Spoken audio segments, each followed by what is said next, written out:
Assalamualaikum warahmatullahi wabarakatuh.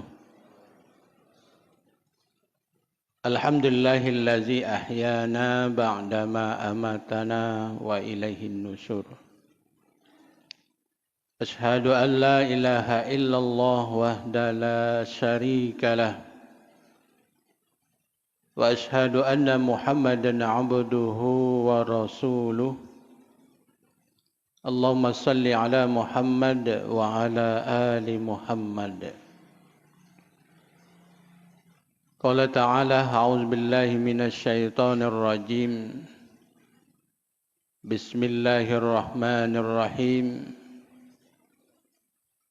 Wa laqad zara'na li jahannama katsiran minal jinni wal ins. Lahum qulubun la yafqahuna biha wa lahum a'yunun la yubsiruna biha wa lahum azanun la yasma'una biha. Ulaika kal an'am bal hum adall, ulaika humul ghafilun. Bapak Ibu jamaah salat subuh Masjid Raya yang dimuliakan oleh Allah dan juga senantiasa dirahmati oleh Allah. Semoga dalam lindungan Allah, semoga yang masih dalam keadaan sakit, semoga lekas sembuh, diangkat sakitnya oleh Allah Subhanahu wa ta'ala. Yang belum diberi hidayah, petunjuk oleh Allah, semoga Allah memberi petunjuk ke jalan yang lurus, jalan yang benar. Salawat dan salam senantiasa tercurah untuk Nabi kita, Nabi Muhammad sallallahu alaihi wasallam. Bapak Ibu yang dirahmati Allah, marilah kita untuk senantiasa bersyukur kepada Allah Subhanahu wa ta'ala atas segala kebermelimpahan rahmat, nikmat dan karunia-Nya kepada kita sehingga kita sampai detik ini masih beraktivitas sekaligus dapat menyediakan waktu dalam rangka mendekatkan diri kepada Allah Subhanahu wa ta'ala. Adapun tema singkat kita pagi hari ini adalah pemimpin yang bodoh dan dampak buruk dalam pandangan Islam. Ayat yang saya bacakan tadi Bapak Ibu, surat Al-A'raf ayat 179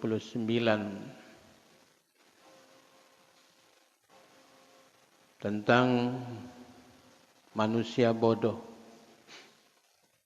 Manusia yang bodoh itu bukan berarti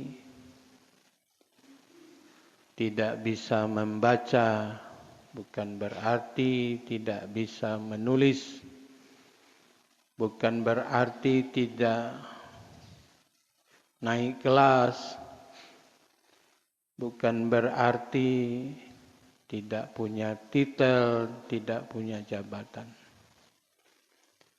Tapi sudah tergambar di dalam Al-Quran, di dalam surah Al-A'raf tadi. Apa kata Allah? Sesungguhnya isi dari neraka Jahannam itu kebanyakan dari bangsa jin dan manusia.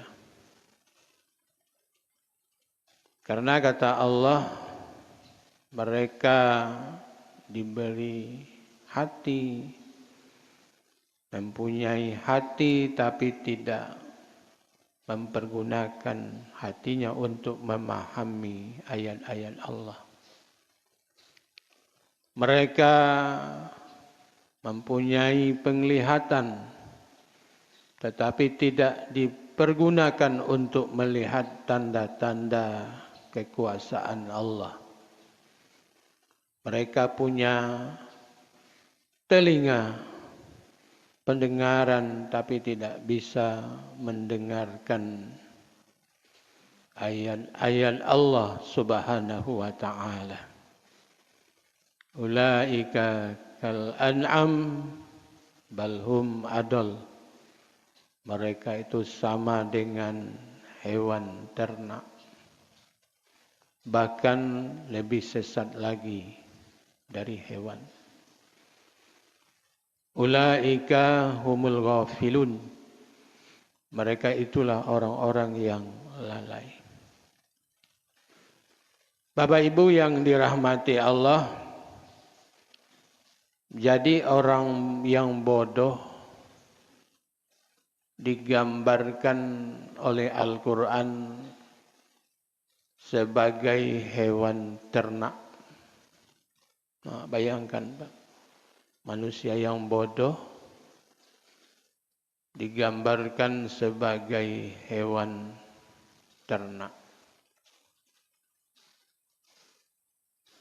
Nah, ini bahayanya Bapak. Kenapa hewan ternak? Hewan ternak itu kan tidak punya akal.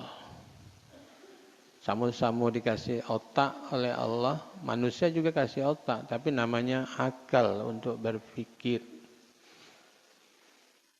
Tapi dikala manusia tidak mempergunakan, tidak memfungsikan alat-alat indera yang Allah berikan, maka dia sama seperti hewan ternak. Tak fungsi, bukan dia punya hati tidak bisa memahami, dia punya penglihatan tidak mendengar, dia punya kelengkapan itu tidak dimanfaatkan dalam rangka untuk memikirkan apa yang diciptakan oleh Allah. Kenapa Bapak Ibu yang namanya hewan ternak tadi hanya memikirkan cak mano perutnya kenyang. Cak mano wong lain masa bodoh. Itulah hewan. Pokoknya perutnya berisi kenyang. Kelompoknya berisi kenyang. Apalagi hewan ternak? Hewan ternak itu Bapak Ibu memuaskan, mencari, mengejar kepuasan, kelezatan hidup di dunia. Itu gambaran manusia sebagai hewan ternak. Hanya mencari kelezatan di dunia saja. Dan memperturutkan, memuaskan syahwat biologisnya. Itu hewan ternak. Gambaran manusia oleh Allah Subhanahu wa ta'ala. Bahayanya Pak, kalau tidak berfungsi hati, penglihatan, pendengaran, bahkan lebih parah, ya, lebih jahat dari hewan ternak. Kalau tidak berfungsi. Bahkan Rasulullah SAW amat membenci kebodohan. Karena mereka yang namanya penyakit hati itu bisa membinasakan diri sendiri dan juga membinasakan orang lain. Ini bahaya Pak. Sedangkan kebodohan itu sendiri amat disukai oleh yang namanya bangsa jin, iblis, dan setan. Nah, mengapa Bapak Ibu yang dirahmati Allah, bahaya daripada kebodohan?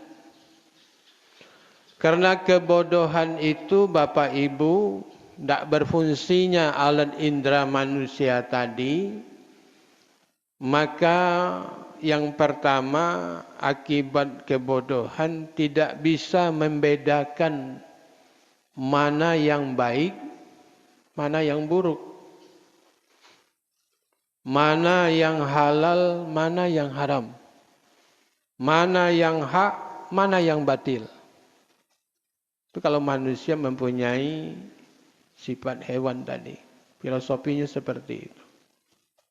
Tidak berfungsinya alat-alat indera yang Allah berikan kepadanya. Yang kedua, bahaya dari kebodohan itu, jadi orang yang bodoh akan mudah ditipu muslihat. Bodoh kan? Mudah ditipu. Mudah diakali. Nah, mudah diakali. Mudah dipengaruhi. Mudah didikte. Bahkan mudah diintervensi oleh orang lain. Itu kalau bodoh. Kalau tidak berfungsi yang alat-alat indera itu. Dia hanya sebagai boneka. Cogokannya baik.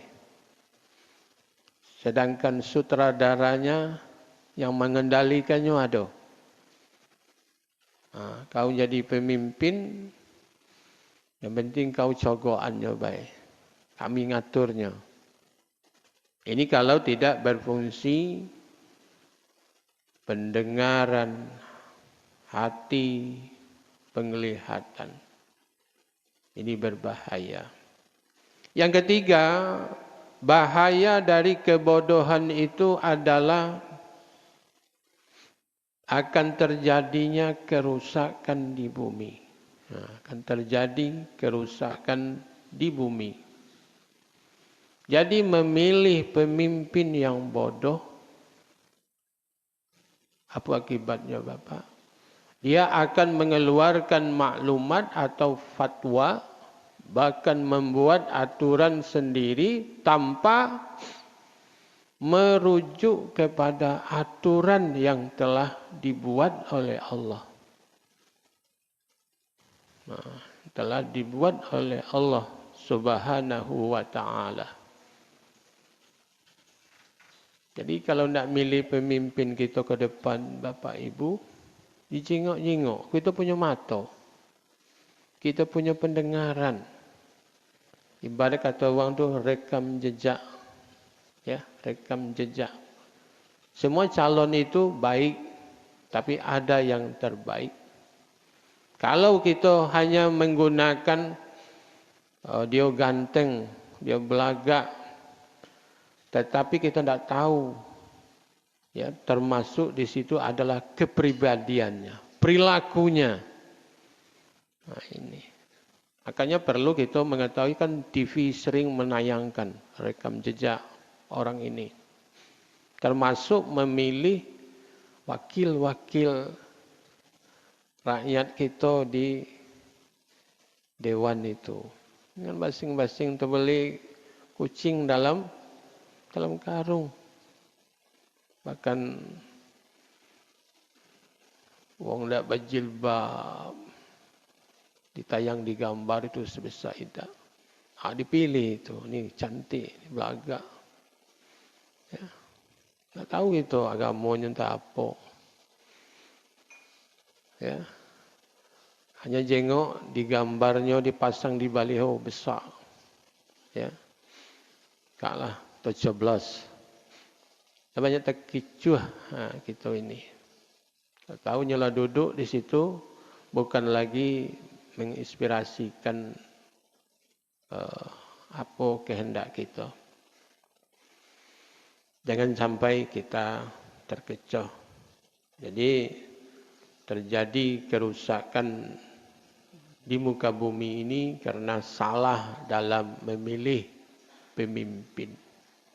Ya. Jadi pilihlah pemimpin yang terbaik. Kalau nak milih wakil rakyat Bapak, wakil rakyat di DPR, DPR. Kalau memang ada dulur kita, ya pilih dulur kita. Ya Pak Daniel. Apa pilih orang lain. Tapi yang namanya pemimpin di pucuk, presiden. Jadi presiden, dijengok-jengok, didengar-dengar beritanya. Jangan kita salah pilih lagi. Penderitaannya Pak, 5 tahun ke depan. Akibat salah memilih. Ya. Itu inilah terasa sakit. Ya, penderitaan rakyat. Kalau itu sudah mereka melakukan seperti itu, nah apa bahayanya tadi? Mereka akan seolah-olah mereka ini orang hebat kalau terpilih. Semua aturan-aturan pun bisa dirubah. Kalau tidak sesuai dengan selera mereka, persekongkolan mereka, mereka rubah supaya meloloskan keinginan-keinginan mereka. Itulah gaya hidup yang terjadi di Indonesia ini, Bapak Ibu. Ya. Ya, mereka merasa merasa berhak untuk membuat aturan-aturan ya, yang mengatur kehidupan berbangsa dan bernegara. Kalau tidak cocok nurut kehendak persekongkolan mereka, mereka merubahnya. Bahkan berani mencampakkan aturan yang datang dari Allah Subhanahu wa Ta'ala. Inilah kata Rasulullah SAW, Bapak Ibu, dari apa yang dikhawatirkan oleh Rasulullah SAW itu ada 6. Yang pertama yang paling dikhawatirkan oleh Rasulullah itu adalah pemimpin yang bodoh. Yang tidak menggunakan yang alat indera yang Allah berikan tadi. Yang dikhawatirkan oleh Rasulullah. Atau menyerahkan segala sesuatu bukan pada orangnya. Orang tak kati ilmunya, pengetahuannya. Ya. Maka tunggulah kehancurannya kata Nabi, bahkan tunggulah nak kiamat. Ajur. Bukan nyoba yang ajur. Orang lain juga bisa ajur. Kalau di dalam hadis itu dijelaskan ketika Rasulullah SAW, Bapak Ibu, berkata kepada Ka'ab bin Ujrah, hai Ka'ab bin Ujrah, semoga Allah melindungi dirimu dan orang-orang yang hidup. Dari apa kata Rasulullah? Dari pemerintahan yang bodoh. Berselindung, Nabi berselindung dari pemerintahan yang bodoh. 1445 tahun yang lalu terbukti apa adanya. Ditakutkan, dikhawatirkan oleh Rasulullah. Di mana pemimpin itu, kata Rasulullah, pemimpin yang bodoh itu adalah pemimpin yang tidak mengikuti petunjukku dan tidak menjalankan sunnahku.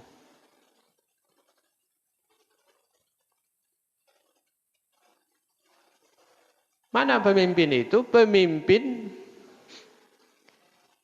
membenarkan kebohongan Nah, termasuk mengajak komplotan-komplotan mereka untuk membenarkan kebohongan. Itu satu. Kalau kebohongan sudah dibenarkan, kalau dia tidak pacak dewek kan, ngajak partai kelompok-kelompok mereka bersekutu untuk membenarkan kebohongan dan mendukung kezoliman. Nah, apa kata Rasulullah? Itu bukan dari aku dan aku bukan bagian dari mereka.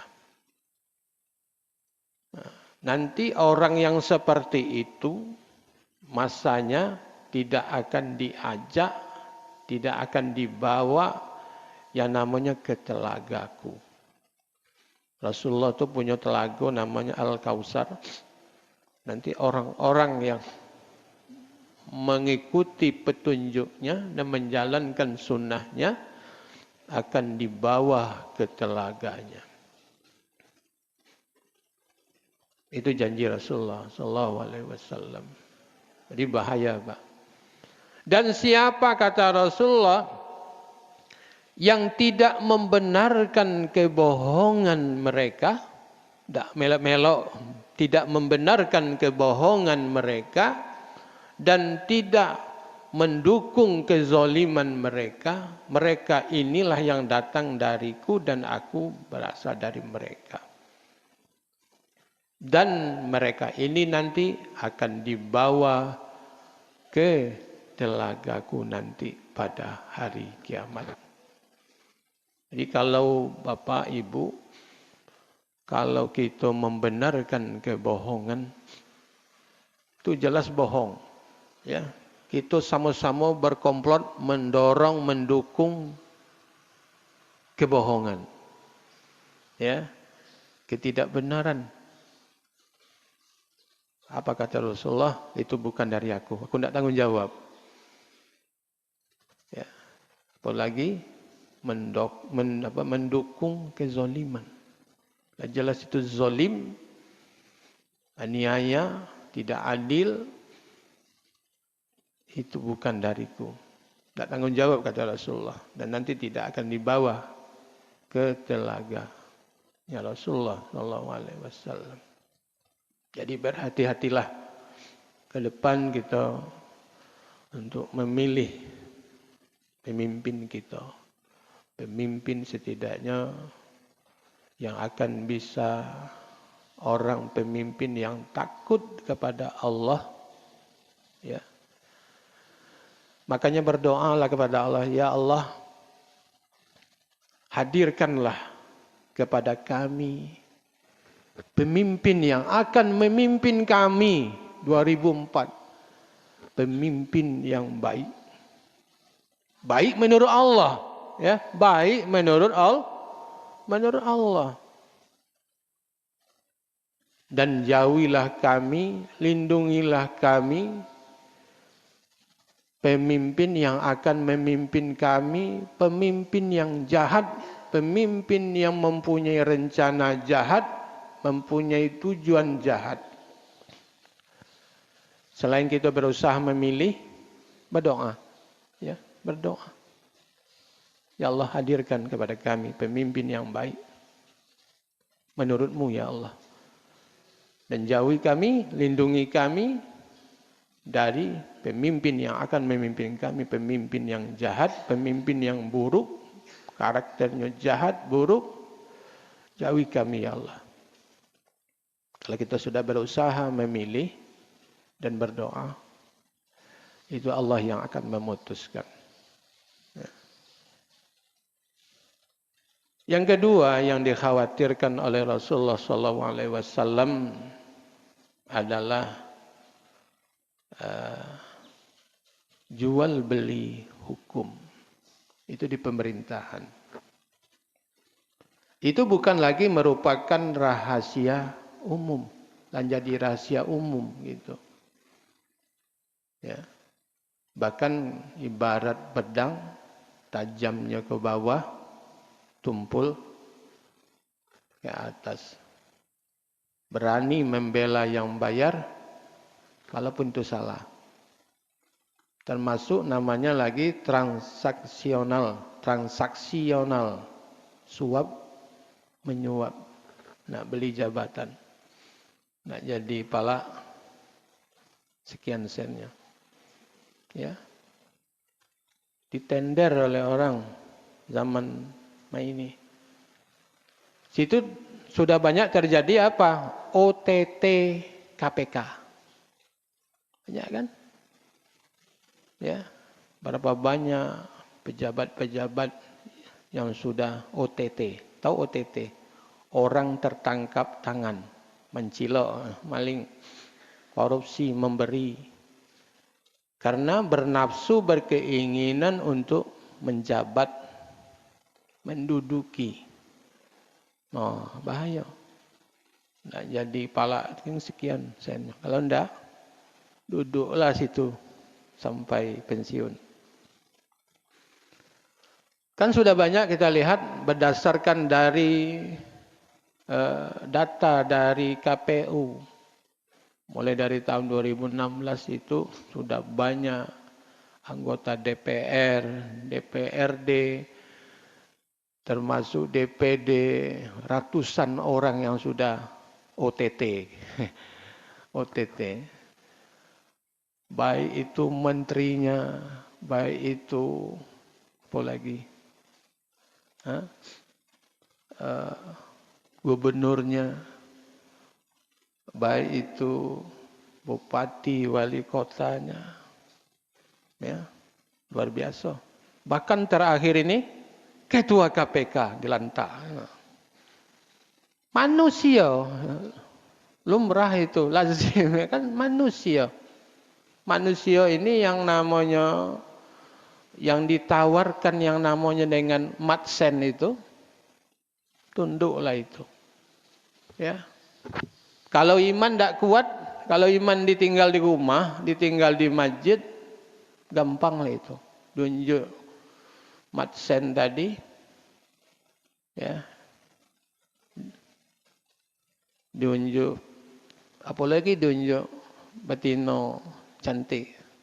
Nah, robohlah keimanan. Jadi nak kuat iman, roboh iman.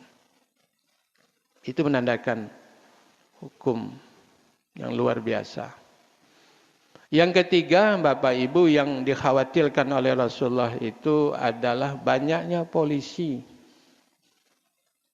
pengaman.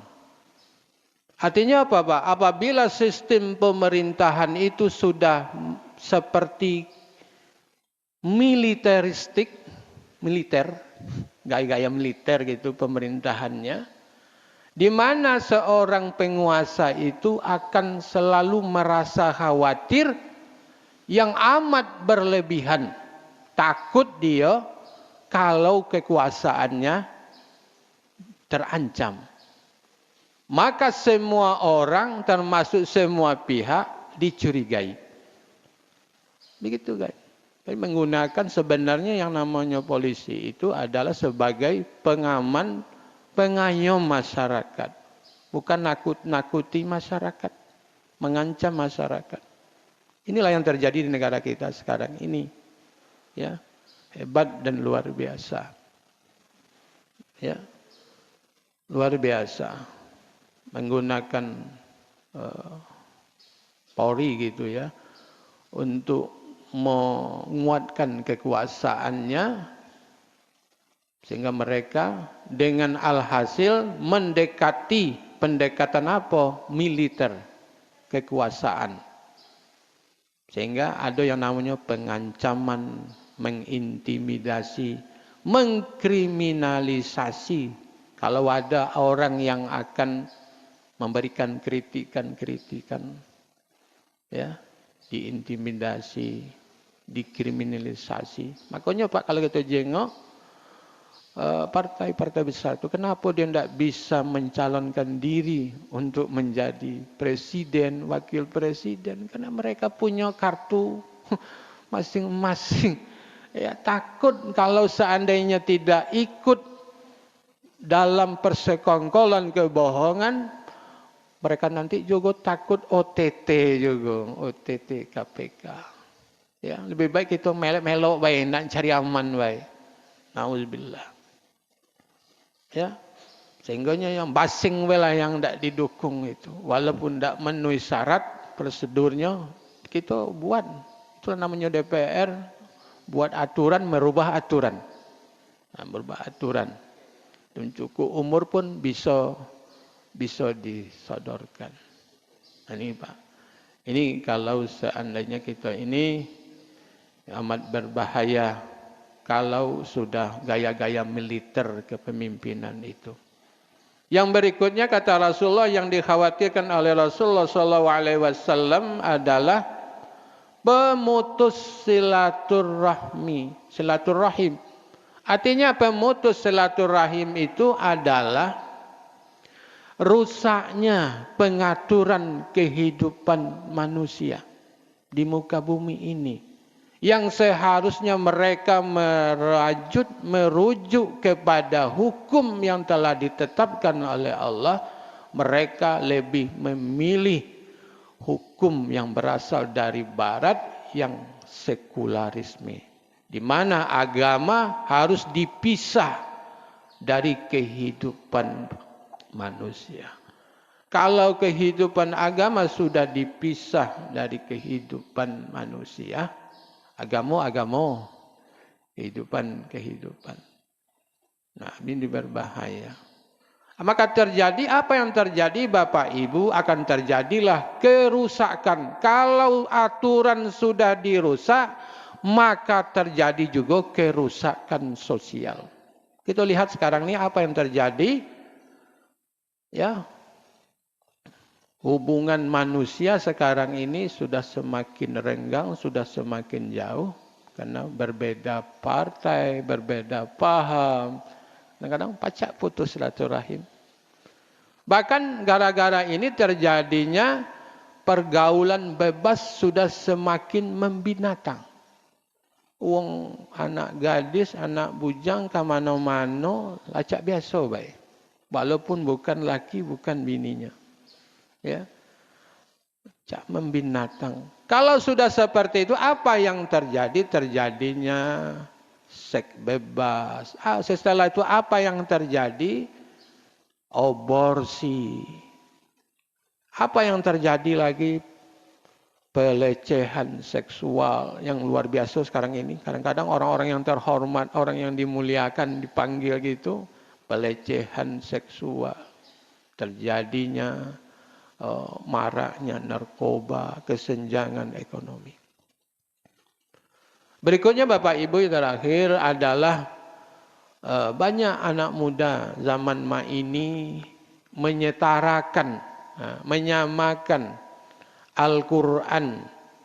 Al-Quran ini dikhawatirkan oleh Nabi ini. Mengkhawatirkan bahwa Al-Quran itulah hampir sama kayaknya dengan nyanyian. Ya. Apalagi si pembaca Al-Quran sudah posisinya setara dengan penyanyi. Kan, di suatu sebuah acara itu dimulai acaranya dari pembacaan ayat suci Al-Quran. Udah itu apa? Hiburan, nyanyian. Yang seharusnya Al-Quran itu dijadikan sebagai rujukan, sebagai pedoman di dalam menjalankan kehidupan. Ini yang dikhawatirkan oleh Rasulullah. Al-Quran nyanyian baik sebagai pembukaan di suatu acara yang resmi. Di tengah-tengahnya maksiat. Di penghujung penutupnya doa. Ya. Ini yang terjadi sekarang ini. Di acara hajatan itu memang diawali dengan yang baik. Pembacaan ayat suci Al-Quran. Dan itu selingi dengan nyanyi. Jadi setelah sepaket ini. Ya, pembaca Qurannya siano. Dan juga ada hiburannya, ada penyanyi. Jadilah setara, lah diposisikan. Ini dikhawatirkan oleh Rasulullah hanya sebagai nyanyian Al-Quran itu sendiri. Mudah-mudahan apa yang dikhawatirkan oleh Rasulullah ini tidak akan terjadi. Tapi itulah yang nyata terjadi sekarang ini. Yang terakhir, yang dikhawatirkan oleh Rasulullah adalah penumpahan darah. Hilangnya nyawa seorang manusia tidak berharga. cak bunuh ayam baik. Ya, kadang-kadang tidak ada kelanjutannya. Kalau ada orang yang membunuh ustaz, kiai, ulama dianggap ODJ, orang gangguan jiwa. Ya. Orang yang sedang gangguan jiwa. Dia lepas dari hukum.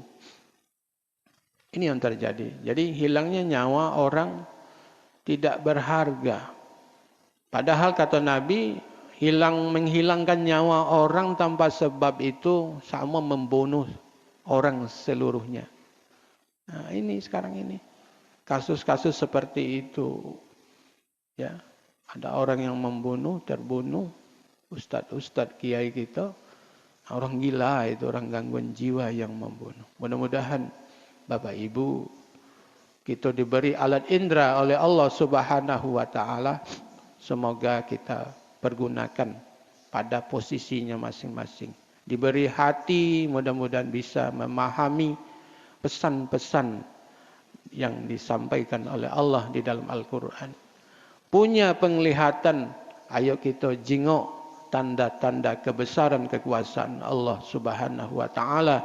Punya pendengaran, marilah kita mendengar ayat-ayat Allah. Mudah-mudahan kita termasuk orang-orang yang tidak dikhawatirkan oleh Rasulullah sallallahu alaihi wasallam. Terima kasih. Assalamualaikum warahmatullahi wabarakatuh.